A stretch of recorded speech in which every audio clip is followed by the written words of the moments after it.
大家好，我係雨姐，終於同大家 update 我最新嘅消息啦。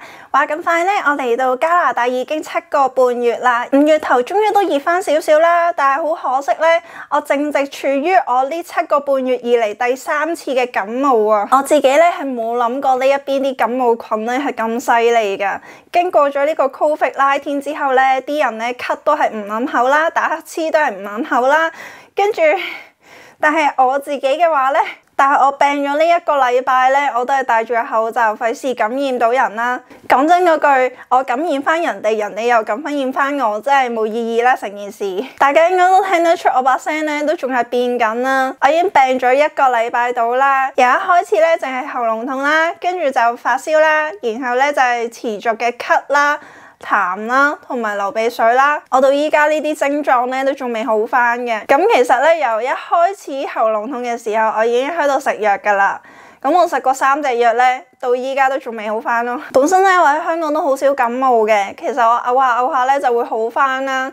咁但係咧嚟到呢一邊，可能啲感冒菌咧係有少少唔同啦。始終呢邊啲氣候啊、天氣啊各樣嘢都唔同啦。咁我都冇諗過呢一邊啲感冒菌咧係咁難打得低嘅。再加上 COVID 呢幾年咧持續戴口罩咧，其實係會令到自己自身嘅免疫力會下降啦。嚟咗呢邊感冒咗3次咧，我都 feel 到自己啲身體免疫力咧係差過幾年前嘅我啦。咁我呢7個半月以嚟咧，我都宅到爆炸，因為我一落地咧就已經係雨季啦，跟住就冬天啦，然後我都經歷咗人生第一次落雪啦。落雪可能係俾大家嘅印象好浪漫啊，好開心啊咁我都好開心咁樣咧砌咗人生第一次嘅雪人啦。咁但係咧要落雪返工咧就係非常之離氣嘅。其實如果要 keep 住喺呢一度生活嘅話咧，落雪都係一個好麻煩嘅問題嚟嘅。喺工作方面咧，之前條片咧都 update 咗我工作嘅最新近況啦。咁我依家咧 keep 住都好穩定咁喺呢一度工作，我亦都返得幾開心啦。雖然我每個禮拜淨係返3日，但係我每個禮拜都會有4日連住嘅假期，咁我可以喺屋企唞啦，又可以出去啦。咁呢一個暑假呢，我都好希望可以趁住每一個禮拜嘅4日假期呢，我都會去遠少少嘅地方，遊勻晒成個 BC 省呢，係我依家首要嘅目的咯。另一方面呢，我係好清楚語言都限制咗我嘅工作能力，同人溝通到、交流到呢一樣嘢係首要嘅條件啦。學啲舊移民話齋呢，就係又聾又盲又啞，而我呢都正值處於呢一個階段啦。但同一個時間我都好明白語言呢啲嘢呢，真係有時好講天賦啦。你就算幾努力都好呢，真係唔記得就唔記得噶啦。坦白講啊，喺香港英文都係必修科啦，但係好可惜嘅係呢，真係記咗入腦啲嘢呢，有陣時真係過目即忘噶。我都唔知點樣可以去克服到呢一樣嘢啦。真係有陣時好多時候可能去旅行啊嗰啲都可以 Google Translate 啊，或者靠估啦。但係講真，你去做嘢嘅時候，你唔可以估噶嘛，你係有機會估錯噶嘛。Even 你就算生活都好呢，真係好多字彙你唔識就係唔識咯。咁我都係盡自己最大嘅能力去背多啲生字啦，呢樣嘢應該都係最緊要。講真，你 grammar 嗰啲其實係下一個 step 咯，最緊要嘅一樣嘢就係你啲字彙要多咯。咁長遠嚟講啊，你話要喺一個英語體系嘅社會生活啊，你英文唔得嘅話，限制咗你嘅能力之餘呢，根本你嘅發展機會都唔會太多咯。如果以我呢個 case 為例呢，我啲英文真係 keep 住都係咁嘅話呢，英語體系嘅社會呢，唔會係我最佳嘅選擇咯。講真，呢個都係一個好現實嘅問題嚟。即係由我一開始一落地呢，好彷徨啦，乜嘢工都要肯做啦，就係為咗唔好使自己嘅老本啦。到今時今日呢，經過咗上一條片講嘅嗰啲內容之後呢，我就更加意識到一樣嘢，就算我依家返緊嘅工作淨係得3日，人工唔係話好多啦，但係心理健康真係好重要咯。一個啱自己嘅工作環境同埋相處得好嘅同事，呢一啲呢係好重要咯。keep 住個心理唔健康呢，好容易會造就到抑鬱嘅情緒啦，身體亦都有機會出現一啲毛病啦。不論心身都係好重要咯，而心理健康係可以影響到個身體啊，而身體健康永遠都係最大嘅本錢。即係好似我咁喺呢一邊感染咗3次嘅感冒啦，想做啲乜都做唔到。今日係我病咗嘅第7日啦，我先至有少少動力去的起心肝，我唔可以浪費咗咁多日嘅時間。跟住我咧先至 roll 機拍呢一條片。其實半年嘅感想片咧，我想拍好耐噶啦，但係 keep 住之前有一啲時間咧就好忙啦，有好多嘢要做啦，跟住咧。之前有好多片又未剪啦，到我真係有時間嘅時候呢，我就感冒。有陣時真係天意弄人啊！本身 plan 好咗呢，今個禮拜或者下個禮拜就會去 skydiving 啦，跟住無啦啦我又感冒喎。乜都停住咗喺度做唔到咯，即係我離開咗上一份工之後呢，我而家嘅心理質素呢係健康咗好多咯，而我亦都冇再好似一個發毛麵包咁，每一日都喺度放負咯。我呢一段時間呢都好黐線咁樣呢，啲飯餸可能變咗味啊，有陣少少餿嘅味呢，我都照食落肚啦。跟住呢啲麵包可能發咗毛啊，或者隔咗好多日先至食啦，呢啲咁嘅過期麵包啦，跟住呢。嗰段時間仲要係冇菜冇肉嘅日子啦，嗰3個幾月。而我呢一啲咁唔健康嘅飲食呢，應該都係造就咗我嘅免疫力下降嘅其中一個因素咯。所以導致我3月份嘅時候呢，病咗一鑊呢，跟住之後第2鑊呢，就依家5月頭。身為一個人類次貨，最近嘅呢2次感冒呢，我都有出去啦。咁其實呢，我係會經常性暈車浪嘅人嚟嘅。即係只要嗰架車咧揸得好慢，我感受到佢好搖、好熬嘅話咧，我就會有機會會暈車浪啦。但係近呢10年以嚟咧，我都好少可會暈到嘔嘅。有搭過呢邊 SkyTrain 或者巴士嘅人咧，都知道呢一邊咧係好搖噶。我正值感冒緊嘅期間咧，我都係有2次咧。係搞到我嘔咯，咁巧呢2次呢，我都有膠袋或者環保袋起身啦。呢一邊啲人呢，見到我嘔呢，係有啲咩反應呢？3月嗰次呢，我喺車廂度嘔咗3鑊啦。第一鑊呢，就係有個女人過嚟問候我啦，問我有冇事啊，跟住呢，仲俾紙巾我啦。跟住第2鑊呢，就係成班男人全部彈開咯。第3鑊呢，就冇乜反應嘅，啲人呢都照坐我隔離咁樣啦。跟住喺巴士呢，就再嘔多次啦，就嘔第4鑊，啲人呢就冇乜反應啦，都係。而我第2次呢，就係早1個禮拜前呢，咁啲人呢喺巴士上面呢冇乜反應啦，但係我落車嘅時候呢，有個唔知乜嘢人呢，佢呢就喺度扮我唔舒服嗰把聲咯。扮我把聲呢一樣嘢呢，其實我好細個就已經到今時今日咧，都不停咁遇到呢一種人噶啦。咁當然啦，有啲係惡意嘅，有啲係想同你拉近個距離。我細個嘅時候咧就非常之反感啦，但係到今時今日咧，我已經睇化咗啦。但係難聽啲講咧，呢啲都係一啲歧視嘅行為嚟噶啦。而我喺車廂遇到嘅呢一次咧，就好明顯係一定係歧視行為嚟咯。咁你話呢一個國家裏面呢，咁多個種族同埋咁多嘅新移民呢，會唔會有啲文化嘅衝突或者一啲歧視嘅問題產生呢？我相信呢係冇可能會冇嘅，只不過會唔會係咁啱得咁巧發生喺你嘅身上咁解嘅啫。關於交通上面嘅一啲好人好事呢，我會再拍片同大家講嘅。而呢一邊啲人嘅駕駛態度呢，其實好多都係路症咯，而佢哋嘅路症呢，我覺得係比起香港可能仲更加嚴重咯。因為我係一個唔揸車嘅人啦，好多時我都係要喺個馬路上面行呢。其實呢一邊紅燈係可以轉右呢一樣嘢呢，係好危險噶。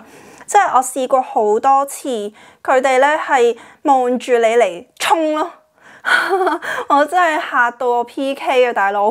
而我最近嗰次喺單坑度收工，大約9點幾左右呢，你知道夜晚條街呢啲車就更加之衝啦。明明個行人綠燈呢，倒數緊10秒左右呢，咁我踏出咗第一步呢，其實啲司機都好唔願意停啦。跟住我就其實有少少驚啦，但係有少少嬲喎。跟住我就望住佢嚟行啦，佢無啦啦呢就逼我咯。係好大聲咁樣響安，我真係嚇到成個人震一震，跟住我個人咧都驚魂未定啦。坐完 SkyTrain 再轉巴士嘅時候咧，發生咗一啲交通意外咯，係成車人望住佢後面，跟住我就跟住佢哋一齊望啦。我真係嚇死啊！嗰一日，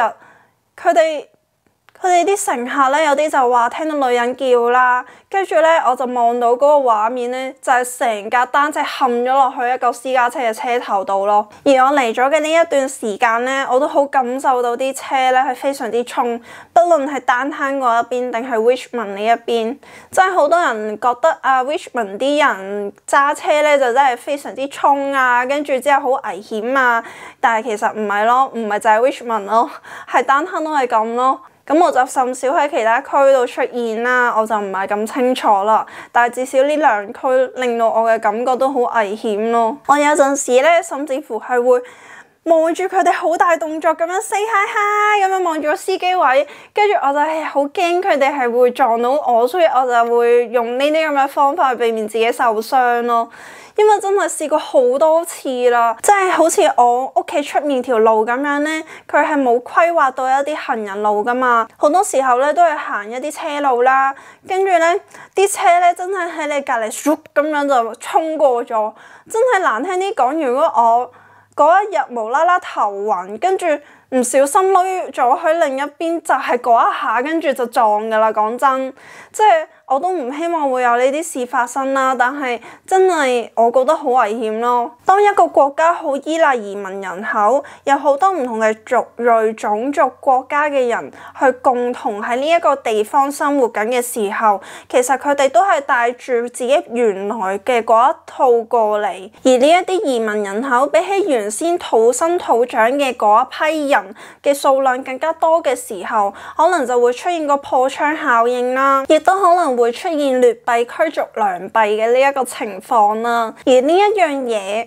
係每一個依賴移民人口嘅國家都係會面臨嘅一個問題，唔係淨係呢一度啦，呢一邊車輛嘅數量仲多過人行路啦，但係紅燈轉右呢一樣嘢係咪真係可以保障到大家嘅安全呢？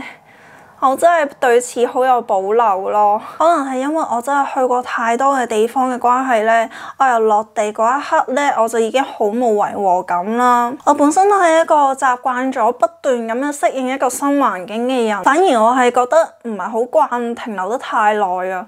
其實我住咗喺 Richmond 2個月嘅時候，我就已經好想搬去其他區度住啦。但係因為好多外在嘅因素，譬如搬屋真係好麻煩啦、錢嘅問題啦，等等呢啲種種嘅原因咧，所以我到依家咧都係冇搬到嘅。而我暫時諗住拎到 PR 之前咧，我都係會繼續喺呢一度住落去啦。可能有啲人會覺得點解你可以話走就走？香港啲嘢點解你會咁快放得低？其實係因為我本身係一個相識滿天下、知己無一人嘅人，所以我好快就可以拎住個包袱就走啦。我唯一係放唔低嘅就係我爸爸媽媽咯。我出發之前咧就入咗好多唔同界別嘅在家港人群組啦，即係不論係息流啊、WhatsApp 啊、TG 啊、Facebook 啊等等啊，我都試過喺裡面出聲嘅，即係例如 Halloween 或者倒數啊，會有啲咩地方或者活動啦，但係啲人咧都唔係咁 helpful，所以咧我到今時今日咧我都係冇特登去揾呢啲群組裡面嘅活動出席，所以我到今時今日咧喺呢一度除咗返工識到嘅人之外咧，都冇乜朋友噶啦，而返工識到嘅人極其量都係叫做同事。而呢一樣嘢咧，都反映出我哋香港人嘅一種民族特性啊，就係專門攻擊翻自己香港人，又或者咁講啦，係專門攻擊翻大家同語言嘅人啊。尤其是我哋呢啲做前線嘅就見得最多啦。即係好似我哋如果同佢哋講英文咧，佢哋就會好快得到自己想要嘅嘢就走啦。但係如果你係同佢同一個 language 嘅話咧，佢哋硬係會揾一啲麻煩出嚟，即係俗稱嘅西客啦。其實我都唔係好清楚點解會變成咁樣嘅現象啦。其實我遇過好大部分嘅舊移民咧，其實都好 helpful 啦。咁但係都仲有少部分咧係好魚蛋論嘅。其實聽佢哋啲口吻就已經聽得出，即係會覺得你哋呢班 Stream A、B 嘅過嚟做乜啫？香港咁好，過嚟呢邊做咩啊？唔係做呢啲工係做啲乜嘢工啊？咁樣，但係趁後生仲有機會，仲可以周圍去下嘅時候，點解唔可以出去闖下呢？如果前人都唔 support 未來嘅社會棟樑，一個社會嘅架構又如何會變得更加好呢？呢一邊係中港台甚至乎其他國家嘅華裔嘅大混合啊！呢個文化大交集呢，都造就咗好多嘅自我約束嘅白色恐怖出嚟。當然大家嘅處事手法同埋文化都好唔同啦。呢一樣嘢呢，嚟到呢一邊都係需要適應嘅。如果我有得再揀嘅話呢，我係唔會住 Richmond 噶，因為呢邊呢實在太多中文啦。而我呢，其實真係偏向比較鍾意西方英文體系社會多啲咯。我如果再揀嘅話呢，我會偏向返一啲比較白人多嘅地區咯。而呢一邊北美呢，同歐洲嘅英語體系呢，都係好唔同啦。其實，但係遺憾地呢，我自己就冇能力去歐洲啦。22歲去環歐4個半月嘅日子呢，係我一生最難忘嘅日子啦。而我喺溫哥華都生活咗7個半月啦。雖然日子上已經遠超咗歐洲啦，但係歐洲仍然喺我心目中呢係第2個家。溫哥華呢，極其量都係第3。而我嚟到最深嘅感受呢，就係我覺得香港個個都走晒，仲有邊一個可以維持到香港本土嘅文化呢？而我都喺呢一邊聽過好多嘅舊移民講呢，佢哋嘅子女可能唔係咁願意去用粵語溝通啦。而呢一樣嘢呢，我都會有啲concern嘅。即使我未必會有下一代啦，對我哋呢啲移一代嘅人嚟講，可能我哋有我哋嘅根啦，有我哋嘅家鄉啦。對於啲移二代嚟講，可能佢哋嘅根或者佢哋嘅家鄉就係生活緊嘅呢一片土地，而父母嘅根、父母嘅家鄉，其實可能就係1年返去一次，好似旅行咁樣嘅啫喎。生活質素方面，其實你無論去到邊一度都好，其實你冇錢真係乜都做唔到噶啦。呢個亦都係好現實嘅一個問題嚟。當然我一個人可以好慳啦，可能食少幾餐就可以當慳錢啦。但係呢啲長遠嚟講，對身體都係治標唔治本嘅事。開源同埋節流，如果喺呢一邊開源，做生意、打工、炒股呢啲全部都係要交稅。而呢邊扣完稅之後，大家都揾差唔多嘅。我對拎身份呢一樣嘢呢，其實都唔係真係咁渴求啦。即使移民呢一樣嘢係我8歲左右就已經好想去做嘅一件事啦。嗰陣時嘅自己呢，就係覺得溫哥華呢個地方呢，實在太多華人啦，我就係為咗想脫離華人呢一個社區呢，所以我先至想移民啊嘛。咁所以呢，我就一直都係擺溫哥華同埋加拿大呢個地方呢，係擺最尾嘅。咁但係無可奈何，自己啲英文呢，一直都係冇乜進步啦。咁所以呢，而兜兜轉轉之下呢，我竟然呢係唯一嘅 choice 就係過嚟加拿大。而我啲英文呢，亦都唔係真係咁好啦，所以我諗我都應該冇可能再2次移民㗎啦。有陣時人生就係咁奇怪，你唔係想揀呢一個地方嘅時候呢，偏偏佢就揀中咗你。有啲人想走呢，又走唔到喎。走咗嘅人呢，又可能想返去喎。人生就係咁迂迴曲折，咁奇怪，亦都咁多估唔到嘅事情。當初8歲仲有一個原因我係想走呢，有一個限期之後呢，就變咗係做有36，唔做有36嘛。我就係因為呢2個緣故呢，我就好想離開啦。跟住但係好奇怪地，我嚟到呢一邊呢，扣完稅之後，又真係好似做有36，唔做有36喎。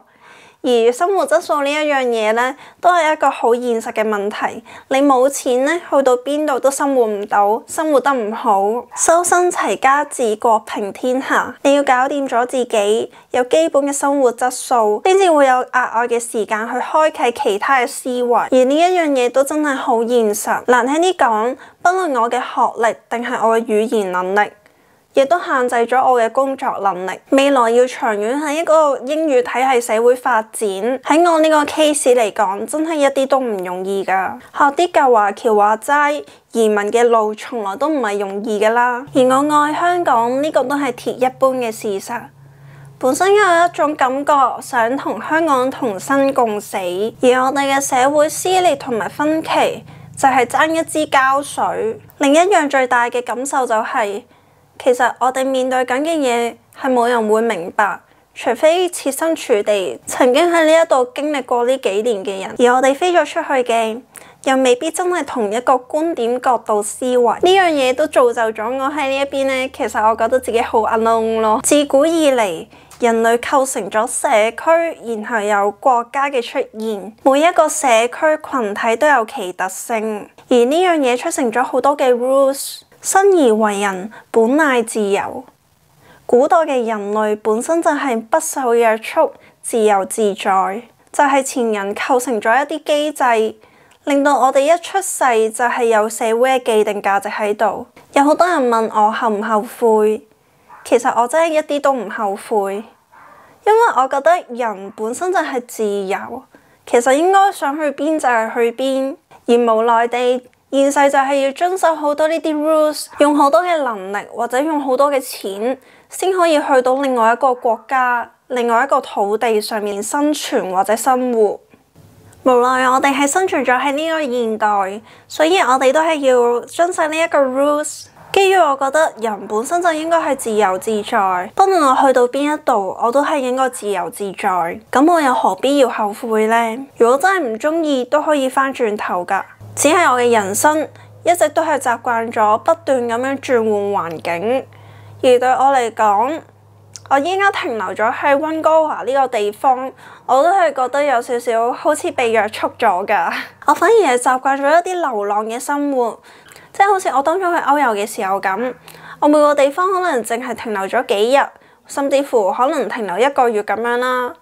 即係呢一段日子對我嚟講，我係最開心嘅咯。所以我一直以嚟我都係講緊我嘅目標，就係要一次過環遊晒成個世界。而我都好清楚呢樣嘢呢係好現實咁樣反映咗一個金錢嘅考慮啦。咁但係我好相信自己一定係會做得到。就好似當初我去環歐嘅時候，都冇人會覺得我做得到，甚至乎都有好多人覺得點解你可以用8萬蚊港紙咁少就可以去咗140日去環歐？其實好多嘢有心係唔怕難咯。正如我出身寒微，但係憑住我一個堅毅不屈嘅性格，到今時今日，不論我係去咗環歐定還是嚟咗加拿大都好，呢樣嘢都係我自己堅持所得返嚟嘅成果。即使移民或者移居嘅路途上唔係真係咁容易啦。如果我係古代嘅話呢，我絕對係一個流浪者，因為到今時今日我都係覺得自己係一個流浪緊嘅人，習慣咗四處漂泊，居無定所，去唔同嘅國家地方遊歷。世界唔會因為你而停落嚟。我亦都唔會因為個世界而停落嚟。半年以上1年未滿嘅感受呢，就嚟到呢一度啦。我哋下條片再見啦，Ciao！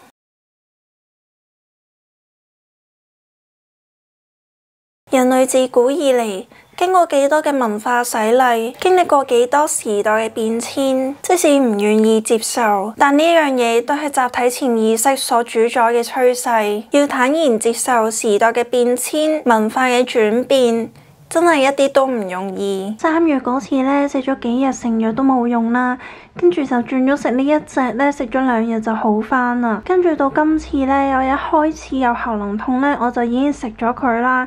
然後呢都冇好轉咯，然後人哋俾咗呢一隻品牌嘅另外一隻款我係冇分日夜嘅，我食咗幾日呢，叫做好少少啦，結果都係冇乜用。然後啲藥食晒呢，我就走去買呢一隻啦，結果呢都係冇乜用咯。我本身自己呢係好唔中意食西藥噶，食西藥係會越食越孱啦，個人又會搞到可能會便秘啦，然後個人呢暈暈沌沌咁樣嘅食到。跟住我都食咗成7日藥噶啦，已經。我呢7日係日日都有食藥咯，我食到個人都已經有啲迷迷糊糊啦，已經。我只想身體健康。其實呢度啲室內地方呢，即係搭車、商場之類呢，都係開暖氣嘅。啲空氣好唔流通之餘呢，焗到個人都好唔舒服啦，所以就咁容易感冒或者暈車浪啦。依家熱翻少少啦，啲地鐵同埋巴士呢都係冇冷氣嘅。呢段時間我嘅鼻敏感係嚴重咗啦，而且都乾到核爆咯，不論係皮膚定係啲頭髮啦。啱啱落地嗰陣呢，仲會乾到流鼻血咯。試過一次冬天行路返屋企嗰陣呢，突然之間條氣管收窄咗，吞唔到口水啦，唞唔到氣之餘呢，仲要不斷咁咳咯，咳到我踎低咗喺度啦。有個路人見到我好唔妥呢，就過嚟幫手拍下我背脊咁啦。好彩我身上有水呢，拎到出嚟，慢慢唞返順條氣呢，先冇事。香港冇咗冬天10幾年呢，個身體要適應呢啲天氣呢，都需要一段時間啦。而呢一樣嘢呢，都係移居要面臨嘅一個重要因素咯。